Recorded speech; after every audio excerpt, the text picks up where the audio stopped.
함께 볼 말씀은 마가복음 12장 13절로 17절까지 말씀입니다. 마가복음 12장 13절에서 17절까지 말씀 제가 여러분에게 읽어드리도록 하겠습니다.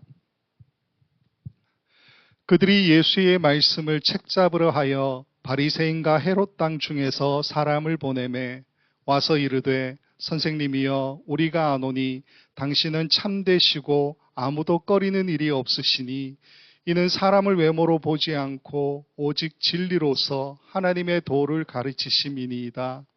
가이사에게 세금을 바치는 것이 옳으니이까 옳지 아니하니이까 우리가 바치리이까 말리이까 한데 예수께서 그 외식함을 아시고 이르시되 어찌하여 나를 시험하느냐 데나리온 하나를 가져다가 내게 보이라 하시니 가져왔거늘 예수께서 이르시되 이 형상과 이 글이 누구의 것이냐 이르되 가이사의 것이니이다.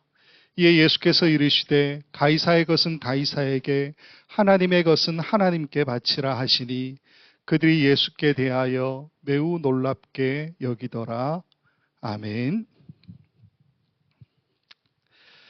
지난 시간 저희가 함께 본 말씀은 이제 악한 포도원 농부들의 비유라고 불리는 이야기이죠. 그런데 그 비유라는 것, 그게 유대적인 수사법으로 마샬이라고 불리는 그런 이제 우리에게는 친숙하지 않지만 유대인들에게는 친숙한 어떤 대화법이다라는 것을 말씀을 드렸습니다. 유대인들은 직접적으로 말하지 않고요. 비유, 즉 마샬을 통해서 이야기하는데 그렇게 하는 이유가 뭐냐? 이것을 듣는 자들이 스스로 그 의미를 찾아서 깨달아가면서 회개와 결단을 촉구하는 것이 그 목적이다라는 것입니다. 그래서 비유 자체는 평범하지도 않고요, 현실적이지도 않고 일상적이지도 않은 그런 내용들이 대부분이지만은 이런 말도 안 되는 상황에 대한 이야기를 이 유대인들은 들었을 때 어떻게 한다는 겁니까? 그 속에 있는 영적인 메시지를 찾아간다라는 겁니다. 우리가 지난 시간에 보았던 그 악한 포도원 농부들의 비유 역시 마샬이라는 거죠. 사실은 현실적이지도 않고 평범하지도 않고 일상적이지 않은 내용들이라는 겁니다. 말씀을 드렸던 것처럼 아들을 보내면 농부들이 회개할 것이다라고 포도원 주인이 생각했죠.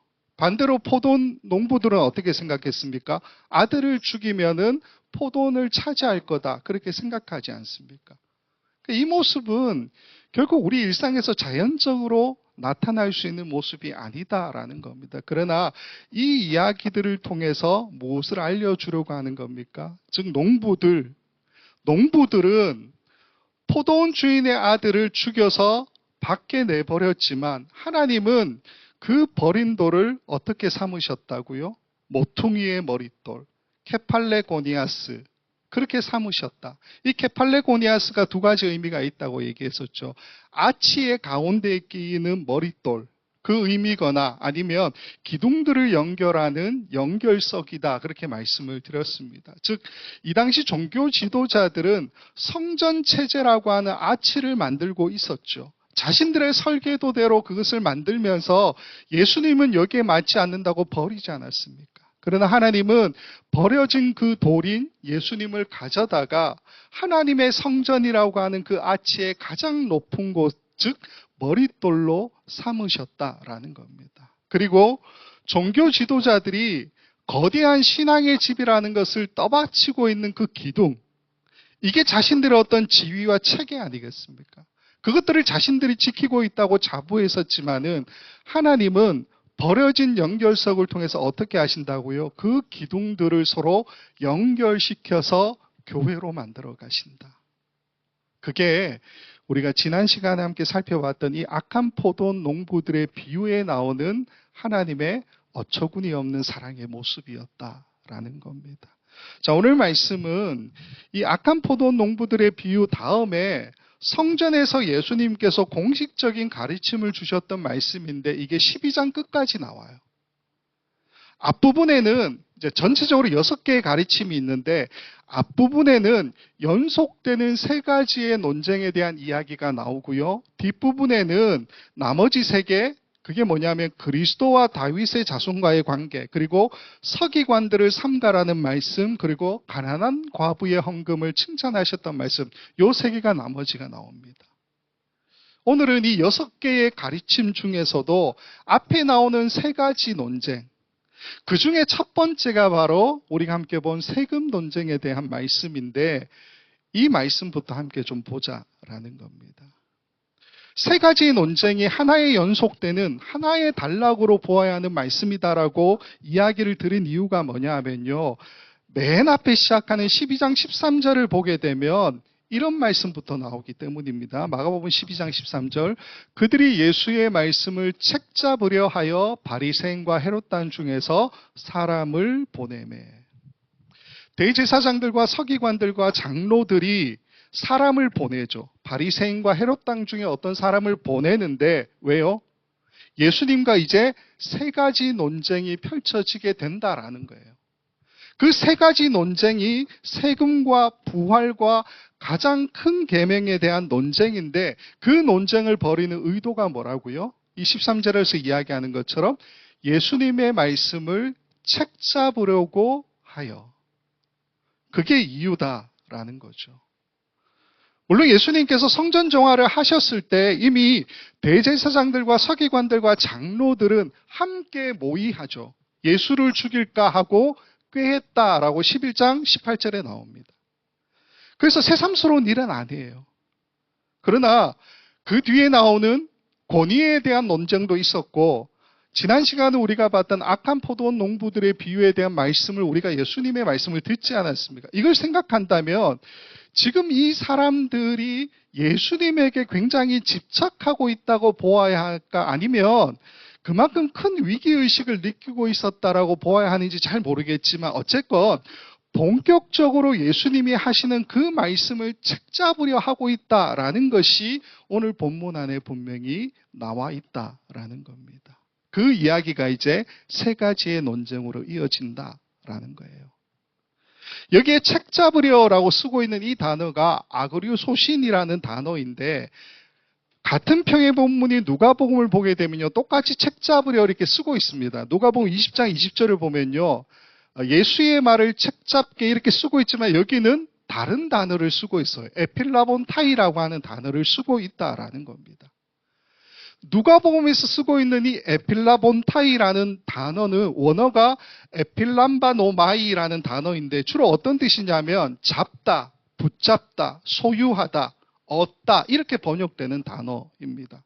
그러니까 쉽게 말하면요, 신체를 붙잡거나 혹은 법적인 근거를 들어서 그 사람을 붙잡아 두는 것, 이런 것을 이야기하는 단어라는 거예요. 그래서 지금 이 누가복음 20장 20절은 무엇을 이야기하냐면요, 논리적으로 혹은 사법적으로 혹은 증거 위주로 예수님을 붙들어 두고 있는, 붙잡아 두고 있는 그 상황, 그 상황을 만들고자 했다라는 것을 보여주고 있는 단어가 에필라본타이라는 단어라는 겁니다.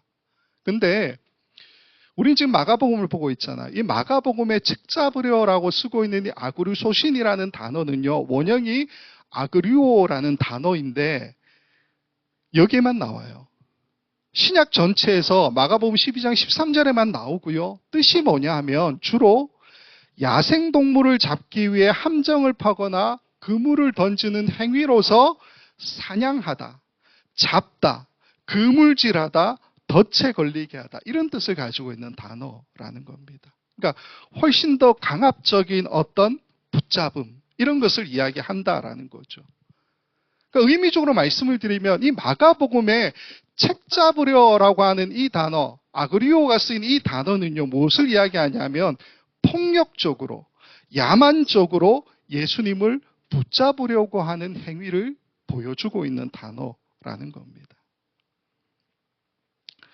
저자가 굳이 이 아그리오라는 단어가 사냥꾼의 용어, 이렇게 부르기도 하거든요.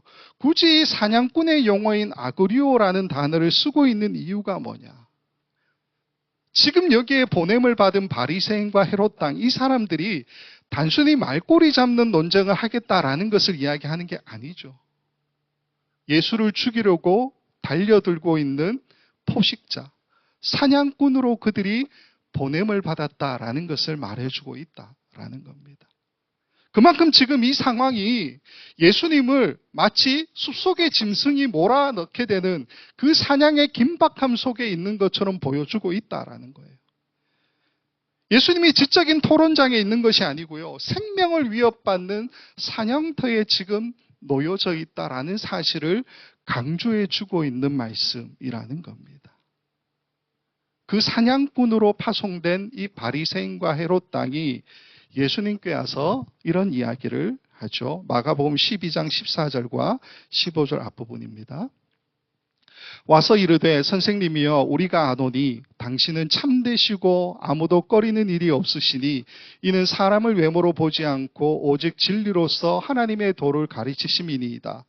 가이사에게 세금을 바치는 것이 옳으니까 옳지 아니하니까 우리가 바치리이까 말리이까 한데. 지금 이 말씀을 보면요, 마치 바리새인과 헤롯 당이 한패가 되어서 예수님에게 올무를 놓고 있는 것으로 보이지만 사실은 그렇지 않습니다.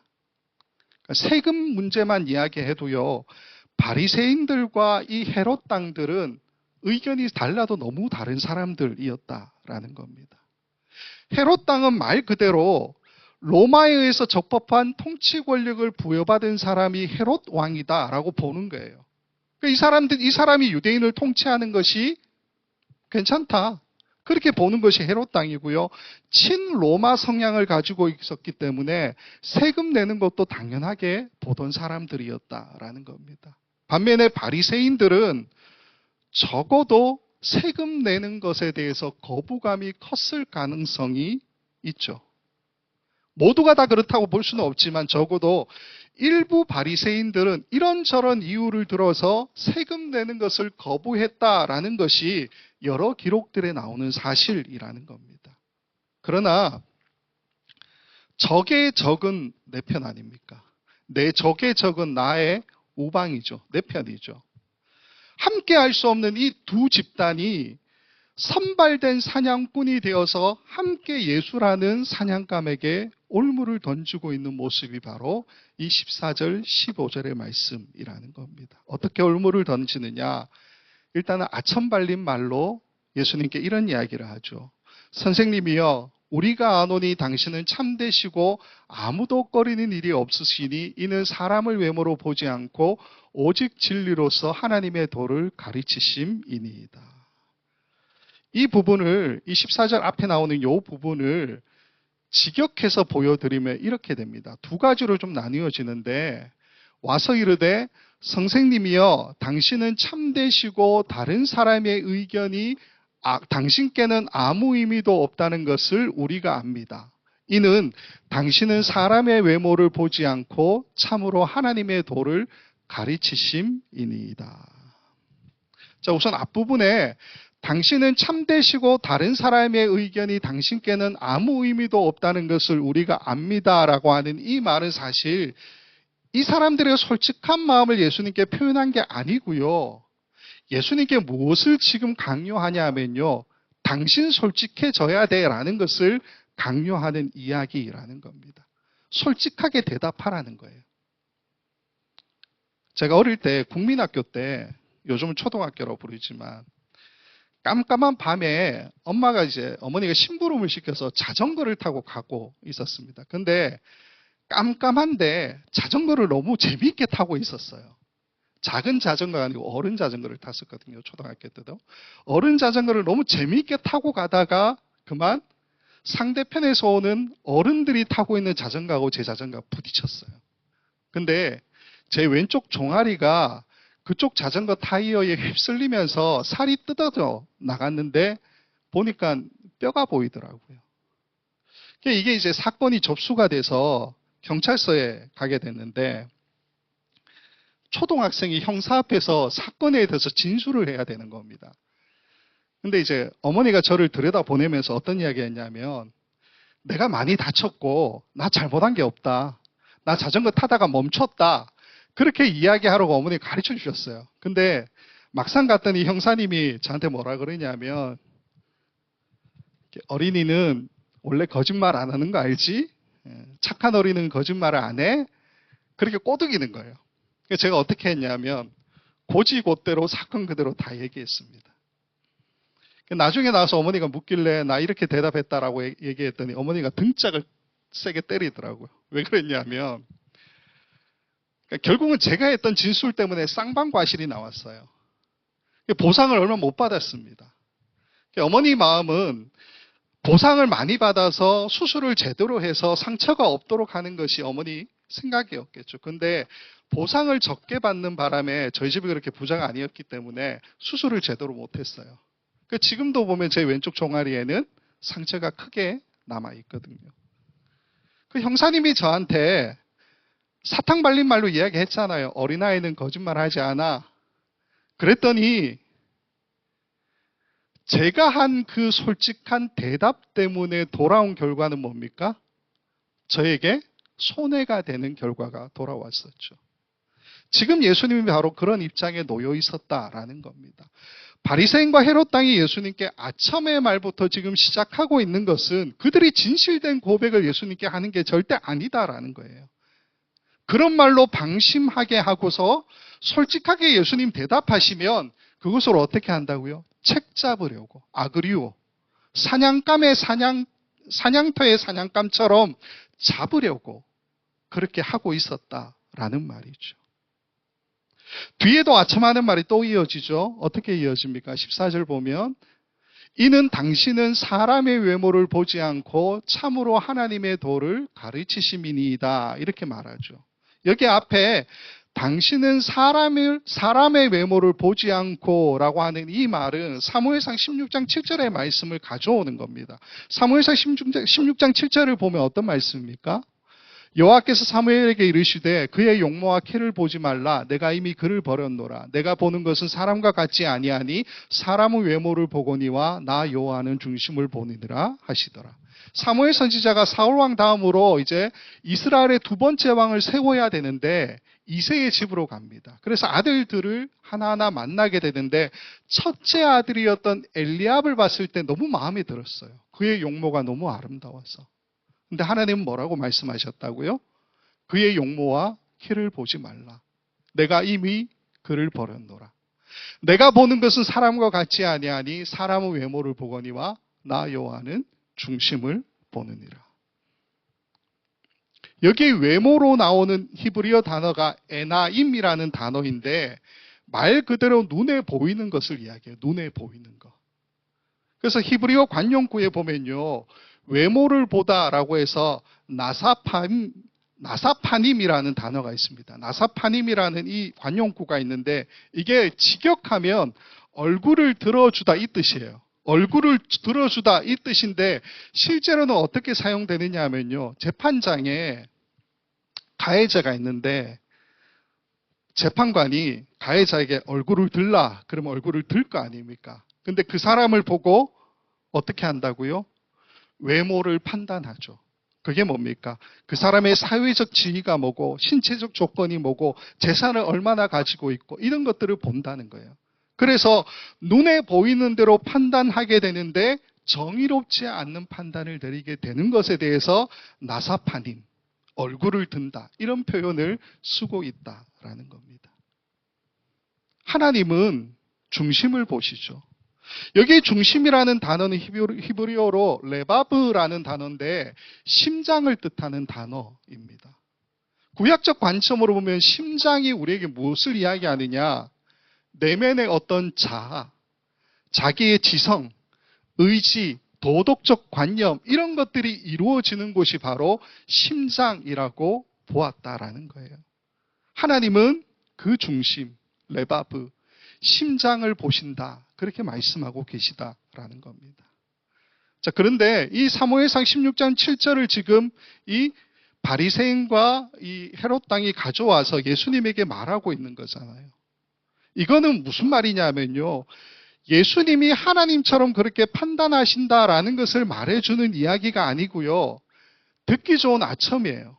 그러면서 뒤에 나오는 어떤 사건에 대한 빌드업을 하고 있는 상황이라는 거죠. 빌드업이 또 하나 나오는데 그게 뭐냐면요. 그 뒤에 나오는 참으로 하나님의 도를 가르치심이니이다. 그렇게 이야기하잖아요.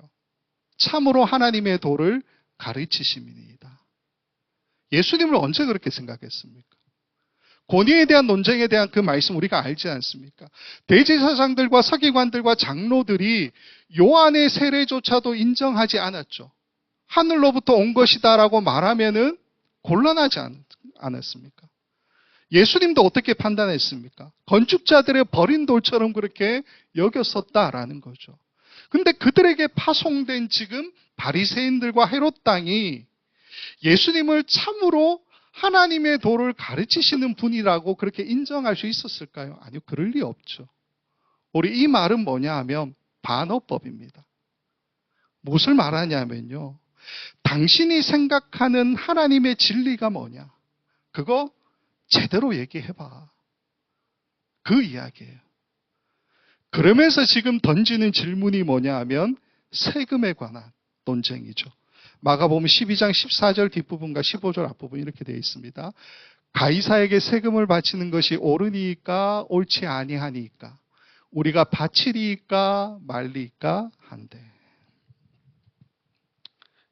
제가 볼 때는 굉장히 깐족거리지 않았을까 하는 생각이 드는데 예수님은 여기에 어떤 대답을 하시든지 간에 올무에 걸릴 수밖에 없는 상황이라는 거죠. 좀 전에 말씀을 드렸지만 바리새인과 헤롯 당은 세금에 관해서 서로의 생각이 달라도 너무나 달랐습니다. 헤롯 당은 당연히 세금에 대해서 호의적이었지만은 실질적으로 유대 사회를 쥐락펴락하는 사람들은 누굽니까? 바리새인들이죠. 이 사람들은 로마와 헤롯에게 세금을 바친다라는 것을 오히려 굴욕적으로 느끼고 있었던, 그렇게 생각하고 있었던 사람들이었다라는 겁니다. 이때 유대인들이 내야 했던 세금이 바로 인두세예요. 머리당 세금을 내는 거, 인두세인데 세금을 낼 때는 반드시 로마의 화폐로 세금을 내야 했다라는 겁니다. 대부분의 공공기관이나 혹은 무역거래 혹은 군인들과 상대하는 어떤 거래들에는 로마의 화폐였던 가이사의 데나리온이 표준으로 사용되고 있었습니다. 그러니까 유대인들 입장에서는 어떠냐면요.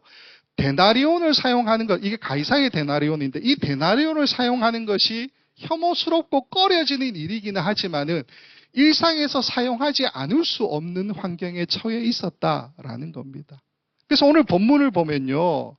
예수님께서 데나리온 하나를 가져와라, 나에게 보여달라 그렇게 이야기했을 때에 그 자리에서 누군가가 주머니에서 꺼내서 보여주잖아요. 그러니까 이게 일상에서 흔했다라는 것을 우리에게 알려주죠. 이 당시에 데나리온, 가이사의 데나리온이라고 불리는 이 데나리온은 은화인데 이 은화에 보면요. 그림을, 사진을 하나 보여주세요. 보면은 앞부분에는 사람의 얼굴이 있고요. 글씨가 써져 있습니다. 이 글씨가 뭐냐면 티 카이사르 디위 아우구스티 필리우스 아우구스투스 이 단어입니다. 뜻이 뭐냐 밑에 있는데 신성한 아우구스투스, 즉 옥타비아누스의 아들 티베리우스 가이사 이 뜻을 가지고 있어요. 중요한 건 뭐냐면요. 신성한 아우구스투스의 아들인 나 티베리우스 가이사 이거라는 거예요. 티베리우스의 가이사가 이 동전을 만들었는데 자신의 양아버지였던 로마의 초대 황제 아우구스투스가 죽어요. 그랬더니 원로원이 이 아우구스투스를 디부스, 즉 신격인 존재로 그렇게 추대하게 됩니다. 가이사가 이걸 주화에다가 새겨놓은 이유가 뭐냐면요. 자기의 아버지가 신적인 존재로 그렇게 추앙받고 있으니까 나는 누구라고요? 신의 아들이라고. 그걸 이야기하고 있다라는 거죠. 그래서 당시 유대 사회는 이 데나리온에 새겨진 글귀 때문에 이게 황제 숭배 사상 그렇게 이제 보는 경향이 있었고요. 십계명의 두 번째 계명이 뭡니까? 너를 위해 새긴 우상을 만들지 말라. 그게 하늘이든 땅이든 물속이든 뭐 어떤 것이든지 간에 형상도 만들지 말라. 절하거나 섬기지 말라. 그게 십계명의 두 번째 계명 아닙니까? 따라서 유대인들 입장에서 지금 새겨져 있는 이 문구와 사람의 얼굴을 보고 이걸 사용하는 것 자체가 꺼려질 수밖에 없었다라는 거예요. 게다가 나라가 없잖아요. 로마에 속해 있는 지배국이잖아요. 어떻습니까? 세금을 낸다라는 것은 결국 수탈을 당하는 것으로 여겨질 수 있었다라는 거죠. 근데 안 쓸 수 없어요. 말씀을 들었던 것처럼 세금을 낼 때도 로마 화폐를 써야 되니까 안 쓸 수 없었다라는 겁니다. 물론 유대인들이 이것 말고 기쁨으로 세금을 들였던 것이 있습니다. 그게 뭐냐면 성전세입니다. 로마인들과 상관없는 하나님의 성전에 바치는 성전세. 율법에 기록된 의무이기 때문에 당연히 바쳐야 되는데 이 성전세는 방금 우리가 봤던 가이사의 데나리온으로는 절대로 드릴 수가 없고요. 반드시 세겔로 바꾸어서 드려야 했다라는 겁니다. 근데 문제는 뭐냐면요. 이 세겔도 은한데 이 세겔이 실제로는 이방 도시였던 두로에서 발행이 된 거고요. 그리고 그 다음 그림을 좀 보여주세요. 보시면은 앞면에 사람의 얼굴이 있죠. 이게 누구냐면 페니키아의 수호신인 멜카르트의 얼굴이고요. 뒷면에는 독수리의 형상이 있고 거룩한 도시 두로라고 하는 문구가 새겨져 있었다라는 것입니다. 아까 봤던 가이사의 데나리온이나 지금 봤던 두로의 세겔이나 무슨 차이가 있을까요? 그런데도 성전세로 두로의 세겔이 채택된 이유가 뭐냐? 몇 가지가 있습니다. 당시에 로마에서 사용했던 이 데나리온은 실질적으로 은의 함량이 낮은 그런 은화였습니다.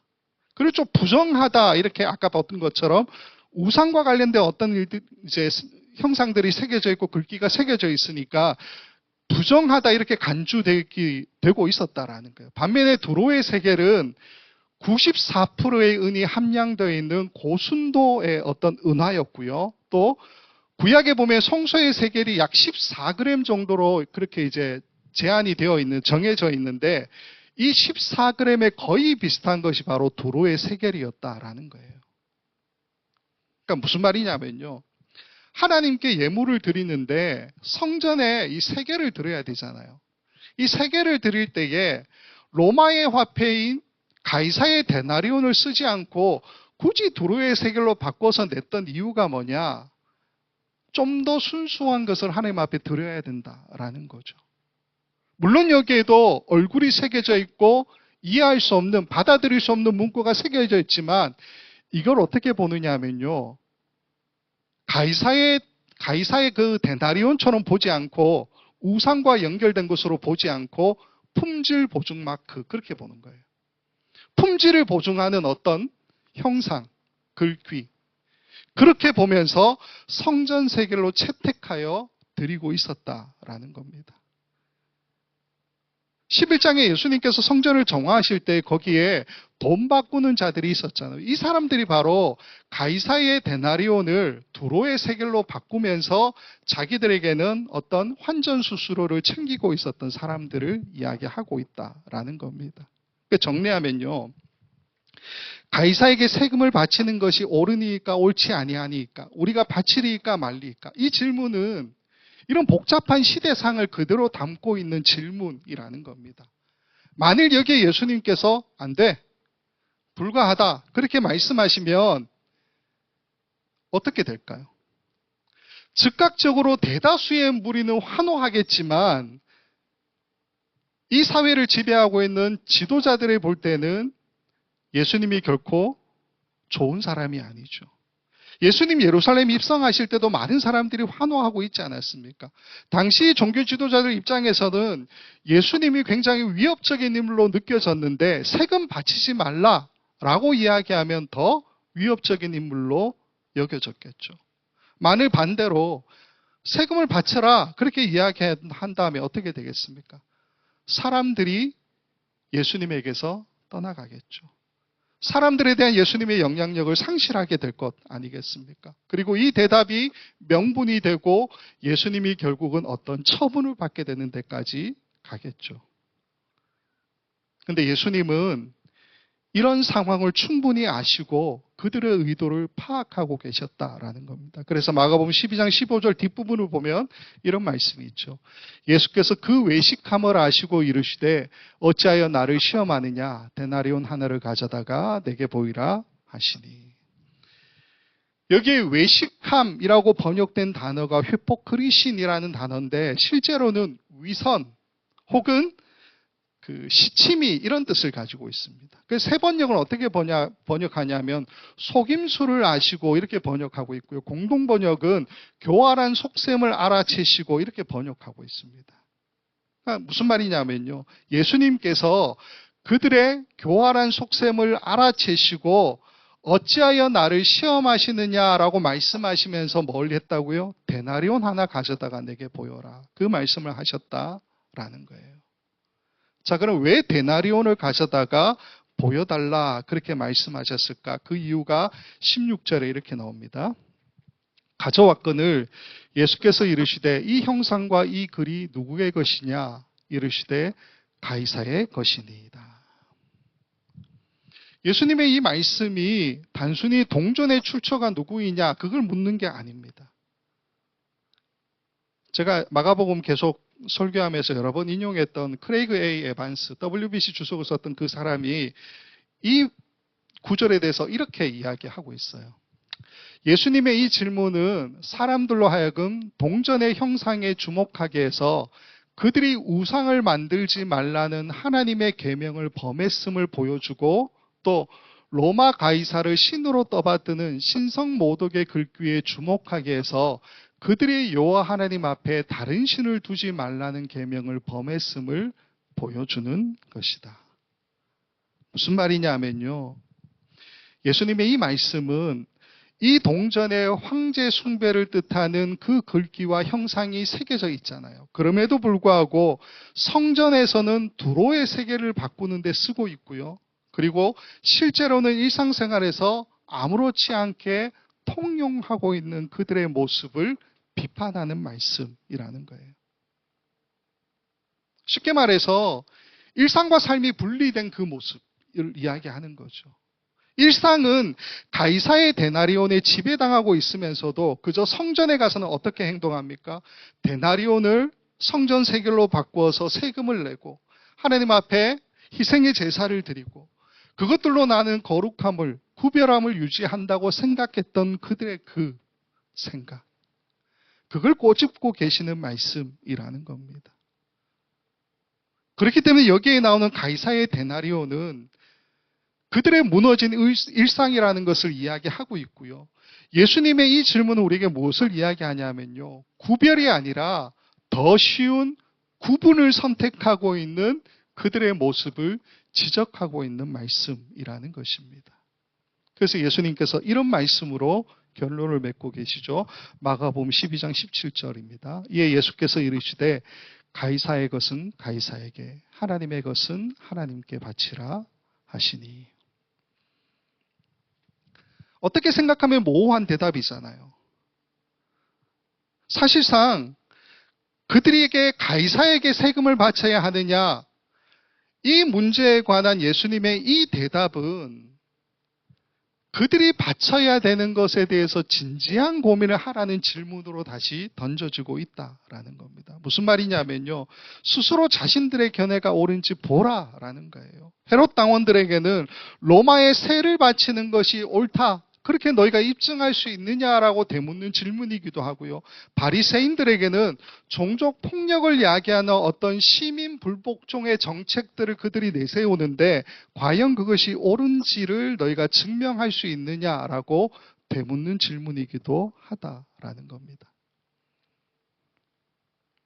만일 바울 사도가 가이사에게 세금을 바치는 것이 옳으니까 옳지 아니하리까? 이 질문을 들었다면 어떻게 대답할까요?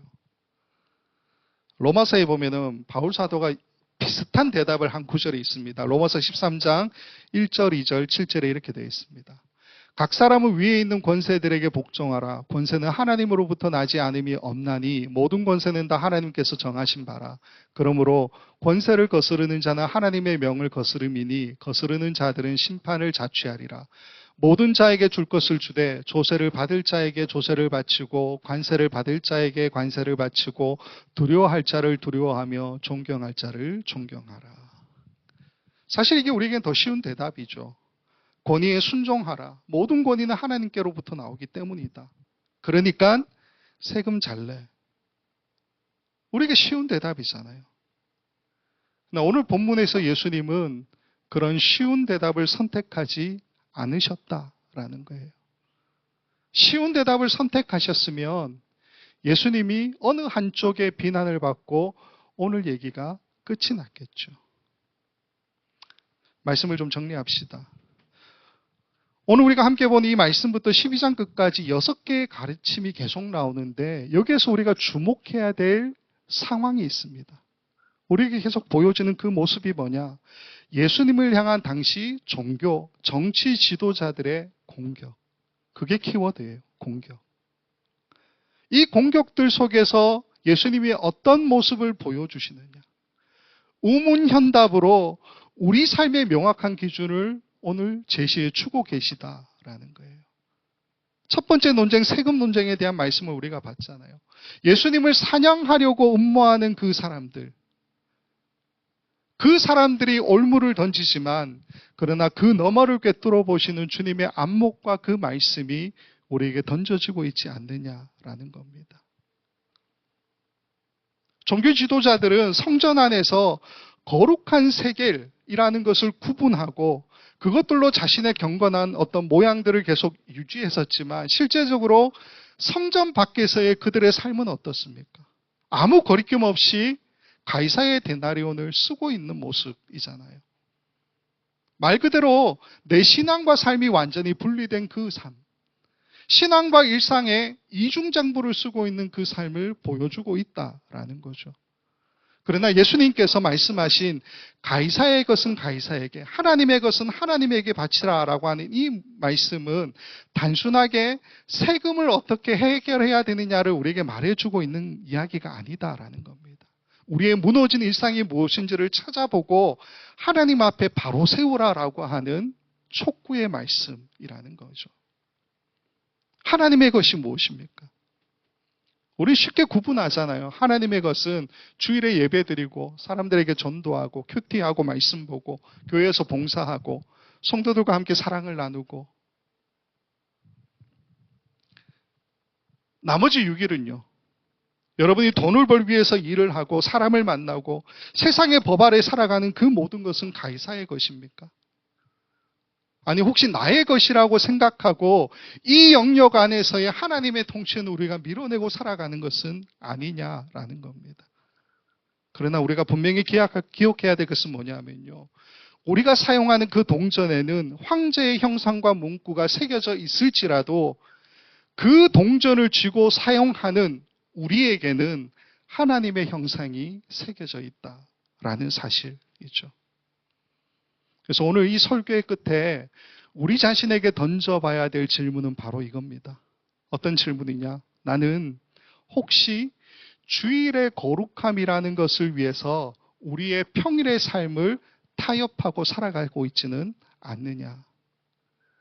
내 주머니에 있는 이 데나리온을 사용할 때 나는 하나님의 백성이라고 하는 정체성을 버리면서 사용하고 있지는 않느냐? 우리가 세상에 발을 딛고 살아가잖아요. 그 삶의 현장이 바로 우리가 마주하게 되는 하나님 앞에서 예배하는 제단입니다. 가이사로 대변되는 세상의 질서, 세상의 의무, 여러분 무시하지 마세요.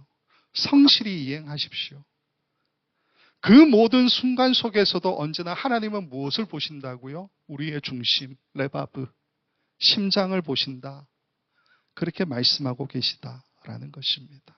간절히 바라기는 구별이 아니라 그보다 더 편한 구분을 선택했던 이 바리새인들, 헤롯 땅, 대제사장들, 서기관들, 장로들, 그들의 길을 거부하는 저와 여러분 모두가 되었으면 좋겠습니다. 우리의 일상이 곧 예배가 되고 우리의 정직한 데나리온이 곧 하나님께 드리는 예물이 되는 그 삶.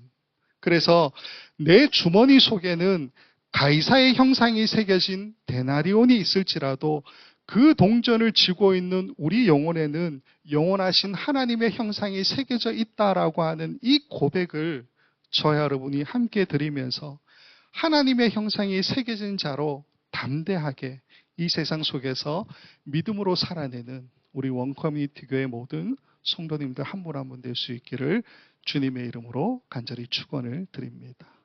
기도하겠습니다. 아버지 하나님, 오늘 말씀에서 난처한 질문들로 예수님을 올무에 빠뜨리려고 했던 그들의 모습을 봅니다. 그럼에도 이 모든 상황을 반전시키시며 오히려 그들의 추한 민낯을 드러내시고 세상과 하나님에게 한 발씩 딛고 서 있는 그들의 모습, 또 우리의 모습을 깨닫게 하시니 감사를 드립니다. 그러나 여전히 우리는 이 땅에 살면서 구별이 아닌 그보다 더 편한 구분을 선택했던 바리새인들과 헤롯 땅의 길을 거부하지 못함을 고백합니다. 오히려 가이사의 데나리온을 자연스럽게 받아들이면서 이런저런 핑계들로 하나님의 합당한 통치까지도 우리 삶에서 내몰았던 것을 고백합니다. 그러나 오늘 말씀을 통해 내 주머니 속에 데나리온 가이사의 형상이 있을지라도 그 동전을 쥐고 사용하는 우리에게는 영원하신 하나님의 형상이 새겨져 있다는 그 사실을 깨닫게 하시니 감사를 드립니다. 언제나 하나님의 형상이 새겨진 자답게 우리의 각자 삶의 현장에서 믿음의 삶을 살아내는 우리 모두가 될 수 있도록 우리 주님께서 함께하여 주시옵소서. 감사드리며 우리의 영원한 구원자 되시는 예수 그리스도의 이름으로 기도합니다.